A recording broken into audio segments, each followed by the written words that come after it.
like that intro, man. You do? I like that. I was bopping. I was like, I wonder if they can see me bopping.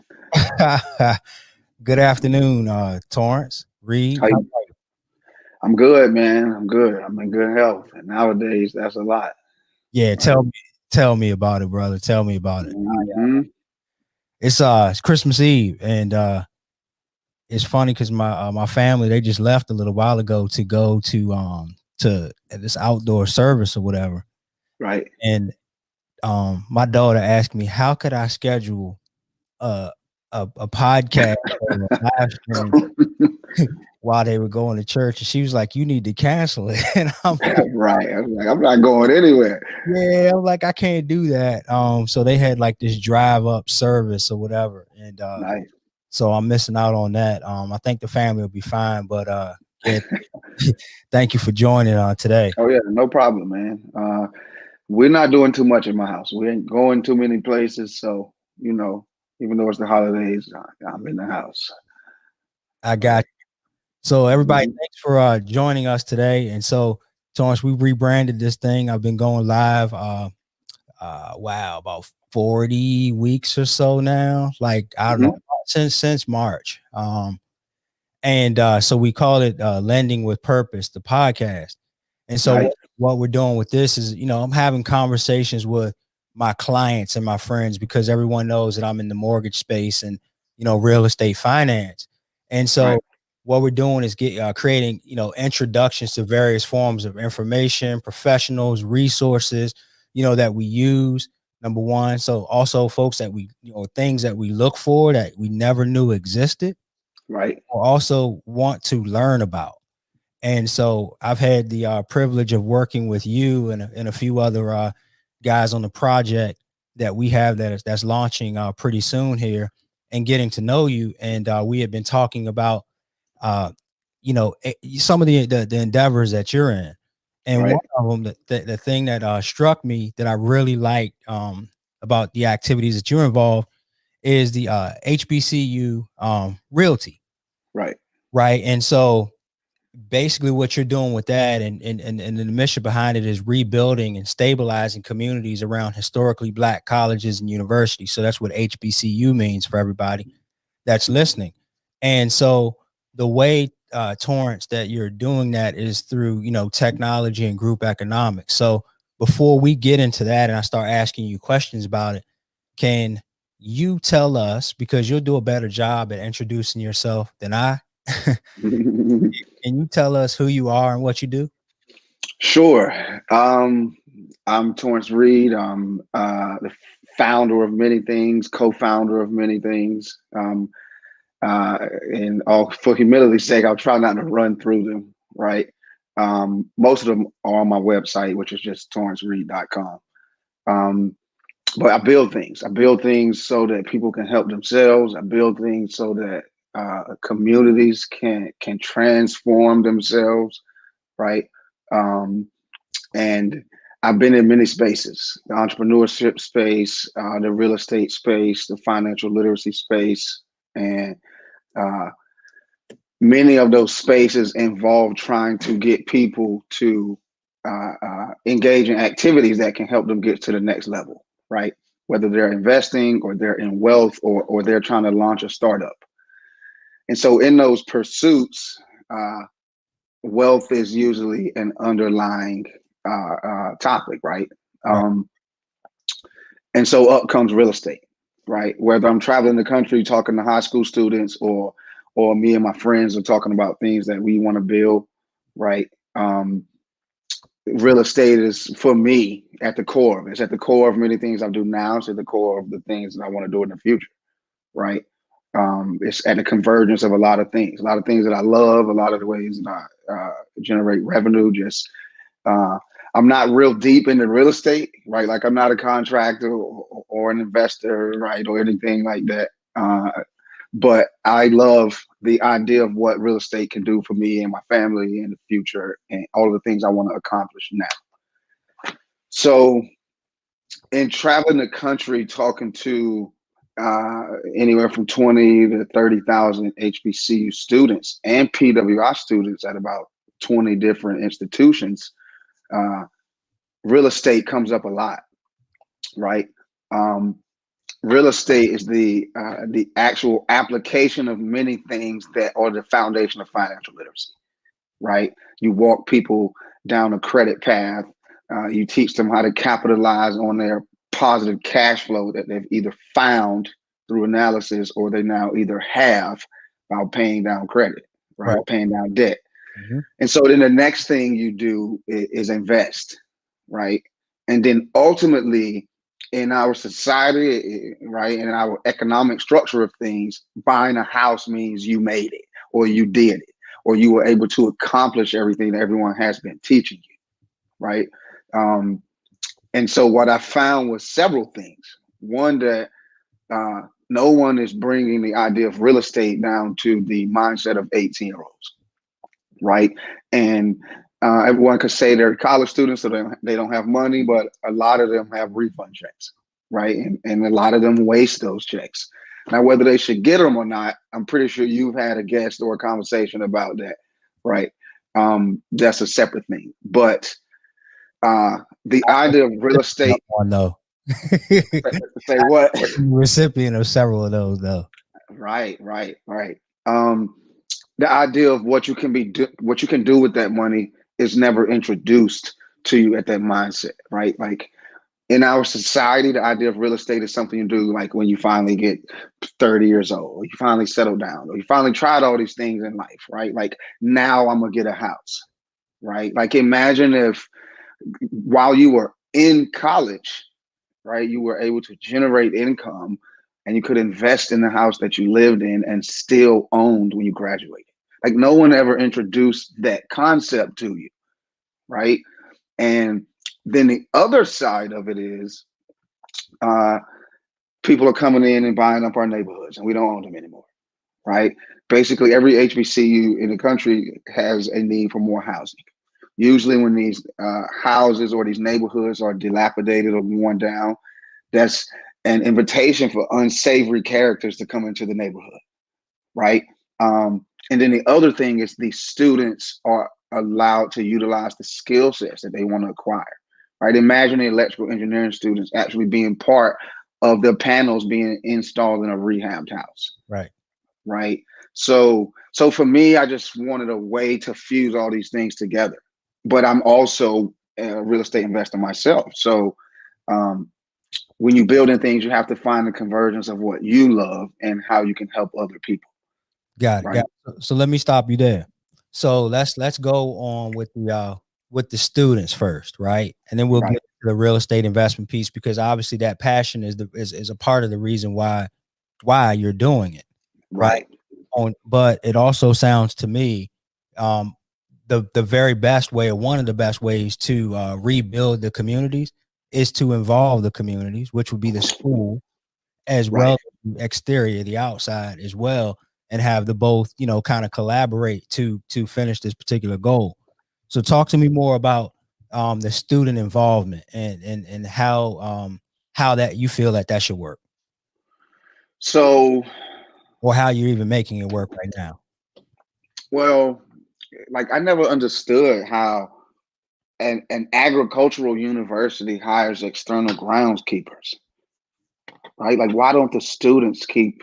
I mean, aside from liability and insurance and all these other, right, operational things that have to go into play, but why don't the students have participate in the upkeep of the university as well as the revitalization of the neighborhood? Now, the student in the past, HBCU students were connected to the community. Every every social movement that's happened in this country started on a Black campus university. Well, a lot of them, maybe not every one of them. Don't quote me on every one of them, but many of them, right? So there's always been a connection from the university to the campus, Mm-hmm. right? And so what used to happen was you would have the university thriving and the community and then expanding outward, right? Now you have one of two things happen. You have the campus thriving, siloed in the middle of a community that's deteriorating. Right. Or you have a community thriving and the campus deteriorating in the middle, right? Like that, the incubator for the community that the schools used to be, it's not there anymore, Right. right? And so, That practical, like real world experience. right, and these kids, I mean, and they also can make money. You also can teach them about equity, and they also can. I mean, no one. I mean, just literally imagine the idea of someone saying you can own a piece of the thing you live in while you're in school, right? Some Even if of you people not on a wide range though. Like even, yeah, some of us get that information, not to the masses though. but even think about if the students pushed it more. Think about more students adopting the mentality of going home during their first summer break or their first spring break and saying, "Hey, mom, can we look into this two flat that's around the campus? I gotta have to live there for the next 4 years anyway." Right? Like that's not a mentality, right? Because that's not what's pushed to students is acquisition of wealth, right? While they're in college, Right. right? Like, and so that's the thing for me. And the easiest way to do that is using kind of the crux of our economy, real estate, like real estate and construction, like that drives a lot of the markers in this economy that decides whether we're doing well or not. Like, why not teach young people how to attach themselves to that at a younger age, right? Right. And Oh, go ahead, finish. um, I mean, there's so many things that you can do with it, right? The students can get volunteer hours, right? They can do apprenticeships. Uh, they can shadow the actual contractors that you hire to actually rehab the house, right? And so not only could you get volunteer hours, right? You could also get apprenticeship hours, or maybe you have to do some course for the end of the year where you have to, do something practical, right? Like that's really uh, that's really a driver for the student, right? Because it's classwork involved. There's money involved. Someone's now teaching you what to do with maybe a loan that you got that you probably really don't need, right? Because that's really a refund check, Right. right? Like even the idea of taking some money and making some more money with it, right? So, I mean, of course, the students are a vital part of it, but the way it's designed is uh, they're not. It's not an impediment to anything else, right? Right. You can still purchase the houses and acquire the assets and rehab them while you work at the relationship with the university in said area, Right. Right. right? Yeah, and then we go through that too as well in our industry. I've had some times where we've had parents that said, "Listen, we're not going to pay for housing, like for dorms for our kids to live. So we're going to help them purchase a home off Right, campus, right? 3 bedrooms, 2 bedrooms, four, whatever it might be, and then we're going to let our kids stay here, but they're going to rent the rooms to their friends." right, right, Right. And so that right, becomes an opportunity for us to create some wealth while they're living in it and serving a couple different purposes because my kid now has a place to live while they're in school, right? But then we're getting cash flow and it's offsetting that bill that we have during the time that they're in school. And then when they well, graduate, number one, they got a place to stay after mhm. school, right? Or we can keep it and continue to rent this particular The school's not going anywhere. yeah, exactly. Exactly. And then also too, like one of the projects I know that you're working on in to Tuskegee, Right, which is in Alabama, that the cost of entry, there's a very low barrier. So right, like for instance, if you look at these properties there, they're ranging what 50,000 or so, as much as a right, hundred maybe. right. And but some of them you can. I mean, you can pick them up for. Let's say turnkey because now we're talking students. Because where Okay, I'm going with this, Torrance, is if a student is out there listening and 3 students get a refund check, $1,500, $2,000 each, that's enough money for a down payment on a $50,000 house. You know, right, if you're going right, to live there, right, and you're buying this property as an owner occupied property, 3 to 3.5% down, for a first time home buyer would allow you to purchase and get into this home. And so like on a $50,000 property, that's that's pretty affordable. You'll be able to get in.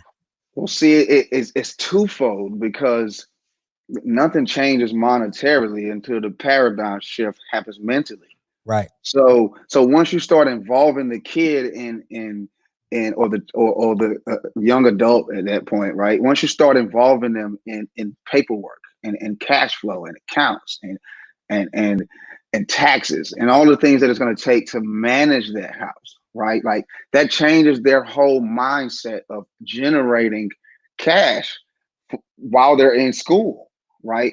And the byproduct of it is they're on top of their finances, right?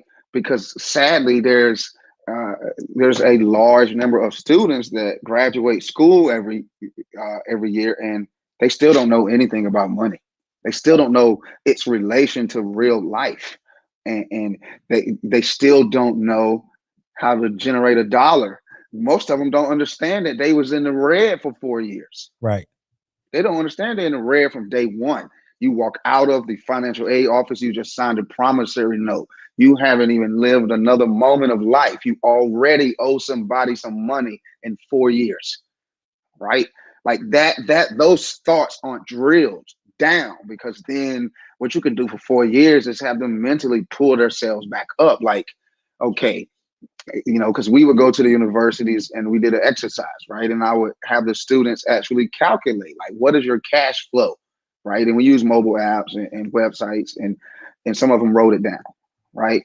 And 80% of them were in the negative, even if it was negative $20, right? Like by the time I left there, it was so that they understood, just try to get to zero this month, right? If you're calling grandma and asking her for $30, don't call her this month. See if you cannot be negative 30 in the hole. Now, if you have an 18-year-old that owns a property and it's generating rental income from 3 people every month, that child is nowhere near negative $30 every month. They have a different mind, right? So it's we have a vested universities have a vested interest in students graduating in a more fiscally ready state, right? Like literally, that drives the economy, that affects the economy, that affects giving and donations and alumni spending, and so loan default rates, so many things. Schools have a vested interest in its students graduating and having had money and knowing how to get money and probably have some money when they graduate, right? Like, so And that's the it's piece on the rebuilding and stabilizing. right. That's what it's all about. Right, because then you begin to create an ecosystem uh, uh, of of students who've been utilizing their resources and their surroundings, their community for the last 4 years to Right. get money. And if you got a campus full of students that are getting money, right, then I'm pretty sure the university's doing well, Yeah. right? Absolutely. And I mean, some of these things will take time, right? Like, and I'm not talking about in a matter of semesters or even years. Sometimes, like, these are long-term plays, but it's possible to refuse that economic connection back to the university from the community. And like, why not do it and let the students sit in the middle of it, and every single person who invested a dollar actually get a real return, Right. Right. right? What So we're gonna go there. All right. So last thing about technology. How are we gonna rebuild, right, and stabilize communities through tech? Like, tell me about that. so So one of the things that I do, of course, is we, use the online communities, the chat apps, things that I've built myself, right, to fuse people and bring people together. That's all over the country, right? Some of the people that are partners in the Tuskegee House are in Los Angeles. Some of them are in Florida. Some of them, one guy's in the service and he's overseas, right? And so that's one way. People don't have to geographically be together anymore, right? Uh, and then the other way is making it easy for people. The way I've built it is such that if you want minimal participation, then you can have minimal participation. And so all the systems on the back end that make sure tax paperwork and K1s and distributions and just educating people about even the necessity for those things, right? Like using technology to pull people in a more hurried pace into real estate because it's easier to get into now, right? Um, and of course, I mean, you know me, right? Like I'm a software developer. Eventually, I'll just build my whole little own HBCU Zillow, maybe, and right. But yeah, that's the beauty of right. I can sit here at the same desk and be working with 5 other people that are in 4 different time zones to rehab a house I've never laid eyes on. Right, right. And so does that factor into the group economics movement and the It does. funding and such? And so can you tell us about that? And number one, what that means, and then also like your vision around it and how you're using the technology and the crowdfunding to complete projects. Right, right, right. So for most people who haven't probably heard this word 70 million times by now, uh, crowdfunding just literally means to crowd a fund for people to pool their money together, right? There's various legal structures and legal ways you can do it. Some people, do it with a bank account. Some people do it with an LLC, right? But what we're doing is basically taking a smaller amount of money from everyone. And like you said, that's a lower barrier to entry, right? Like many people will never have 50 or $100,000, or not yet. Let me rephrase that. I won't speak that negativity. Right. Many people don't have 50 or $100,000 yet, but they have 6 or 7 or $8,000, right? And so a lot of the people who have participated thus far, they one have an affinity for HBCUs, right? Two, they understand that it's actually possible for multiple people to come together and move as a cohesive unit, right? Three, they like action, right? Like I'm not one to keep riding by a house, and if I say to myself 3 times when I ride by the house, man, somebody should fix that house up, right? The 4th time I ride by, I'm on the phone on whatever number is on the front of the house. Right. Right. So people like to take action. Right. And so we don't talk a lot. Right. Sometimes we might buy a house near HBCU and sit on it till we figure out what we're going to do. As long as we have the deed, we'll figure it out. Right. And then they're learning. Right. As I'm learning, as I'm talking to more people, as I even talk to you. Right. Like it's community. I'm sharing that knowledge. I want to cut time in half for people.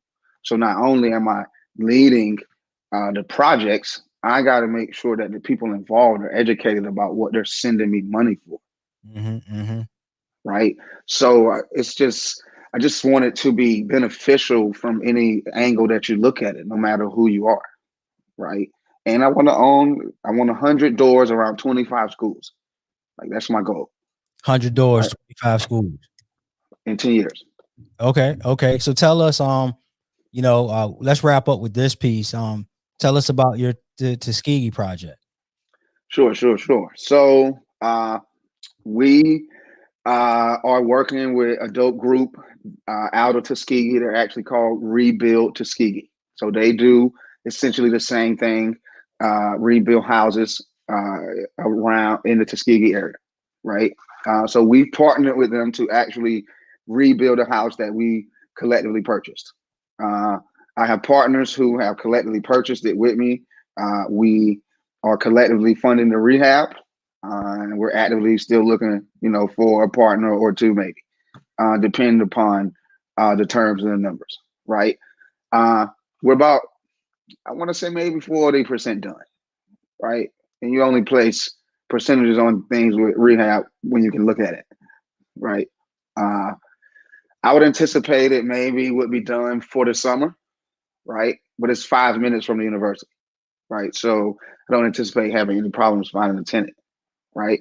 And so this, we haven't decided yet what type of project the property is. Right? Some will be buy and hold, some will be fix and flips, some will be part of a package of other houses and land. Right? For me, it's just we evaluate them as they come.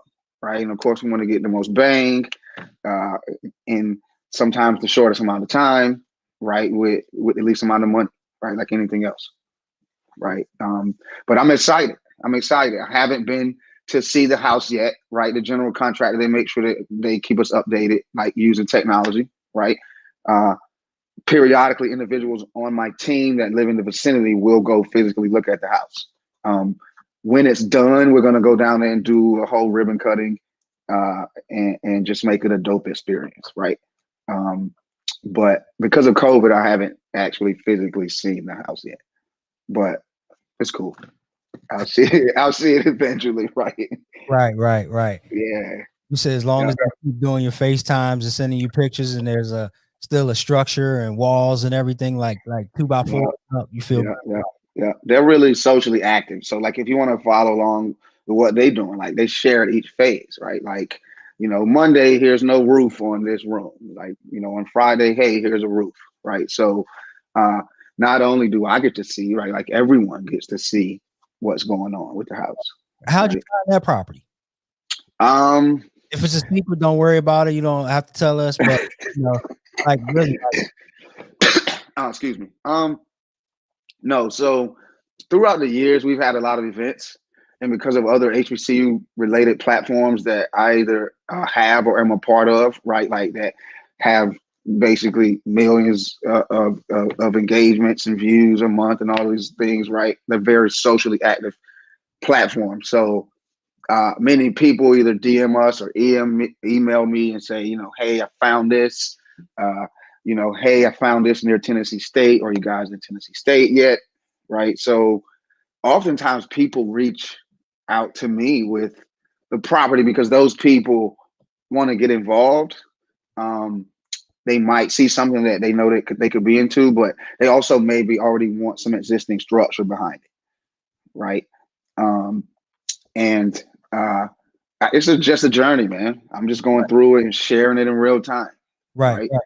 No, that's Yeah. amazing. Actually I'm gonna jump on your coattails and we're gonna go take this thing around the nation and talk I'm about with it, man. Let's do it. I had Shelly on a Bell a couple weeks ago, and I talked to her about my love of T-shirts, and so that stemmed from basically taking credit cards in college. Like basically, I walk into the student union building, and they're like, "Hey, here's a T-shirt, but Oh you got wow. a credit card, and we'll give you the T-shirt after you get the credit card, right?" And so Right. that's a big hyperbole, but what I'm saying is basically if I would have known then how to manage that situation a lot better, I would have been a little bit better off once I got out of college. However, I talk about relationships all the time. That because I had some relationships, they kind of saved my life because they said, "Hey, look, we're gonna rein you back in, and this is what you need to do, right, to Right. put yourself in a position to have a sustainable life." But there's a lot of kids or young adults, as we mentioned, that come out. They don't have those resources or don't have those mentors or opportunities to fix things. And Right. so I think like if we would have had folks in our, which is getting better now, I'm seeing a lot of people really pouring into the youth right now. But I think if we started at an earlier age, uh, Mm-hmm. people would be in a lot better position moving forward and could, for to some extent, for all intents and purposes, be able to control their destinies a little bit more too as well. Right. Right. I mean, to even add to that, they didn't know. Generationally, it's not their fault. Right. The generation before them was just Just happy about to get a job and yeah, survive and have a 401k. Right. yeah. There was no utilize the monetary position you're in and figure out how to extend it all while navigating through this system that you are forced to be part of. That would have Like been that wasn't even a thought. yeah, that was far fetched. That was a big risk, and it was often seen as being irresponsible too as well to Right. do something like Right. that. Right. Yeah. Right. How can we because we're gonna end with a purpose question, but how can we find you? I'm gonna put that in the chat here. Like, what's the best way to connect with you in regards to the HBCU, the real estate piece? So you can go to my website, which is myname.com. Then there's actually a hbcrealty.com website. Both of those have email links and newsletter links on them.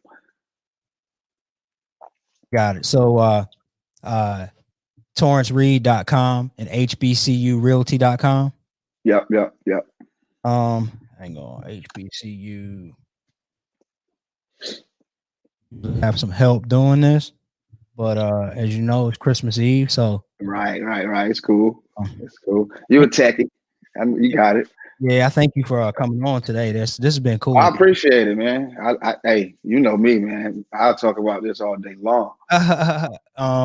So here we go. One person, dead or alive. One person, dead or alive. One question. Who would it be, and what would you ask? You can tell. Oh, You can tell us why. You can tell us why that you chose that person, but tell us one person, dead or alive. One question. I would honestly, I would really want to ask Jay-Z a question, right? I would really want to ask him how has he consistently and exponentially navigated through corporate, racist, white enterprise America and kept himself, right? Um, I mean, I know that comes with notoriety and legacy and time and consistency, right? But and I know for some that may be uncomfortable, right? But that's what it is, right? Like he doesn't bow to them. Everyone else does, right? Like whatever he puts out or promotes, they let him do it, right? And I don't. It's not many people in the industries that he's in that just get the green lights on whatever, right? So uh, from several angles, like from a policy standpoint, from a political standpoint, from a monetary standpoint, like there's always angles to the actions that most people most people like, oh yeah, they only let Jay-Z do that, right? Like who else could have argued with changing the Super Bowl act? It's probably not too many people, right? So I always wonder that, like, because you do know that once you get to a certain level of income and wealth and notoriety, like the weight that's bearing down on you to conform, it gets heavier, Yeah. right? Yeah, as you go up the ladder, you that's just what it is. So you So want to ask him about that? Like, how did he deal with that? how you navigate through that as you get bigger and you have a wider net and you're dealing with more money, you have more of an influence over the planet.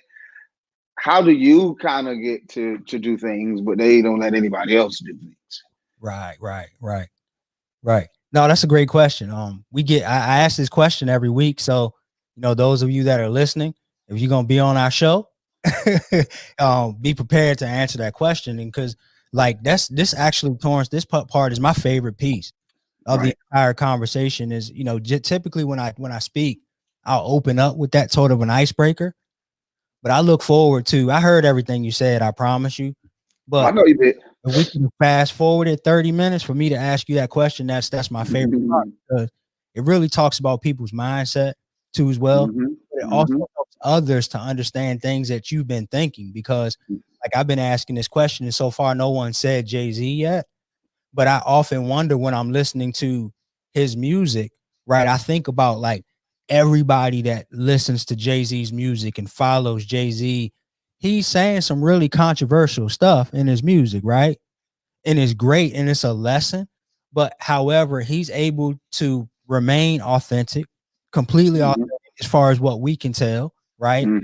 Weave through any room, weave through any and create a tremendous amount of impact throughout the world. And so, that's Jay-Z is definitely a good one. I would probably ask him that same thing too. That's like authenticity is something that I really look into, and I ask people like, how are you able to say these things? How are you able to Right. Like, what did they say back to you? Yeah. Yeah. I'm with you because you gotta. It's as you begin to have more people to please, pieces of you get chipped away. Yeah. Whatever you're doing, Yeah. right? Yeah. So everybody follow Torrance Reed. He is a rising star. I wouldn't even call him rising. Appreciate you, man. I appreciate it. Yeah, I believe in you, man, and I know you're gonna do great things.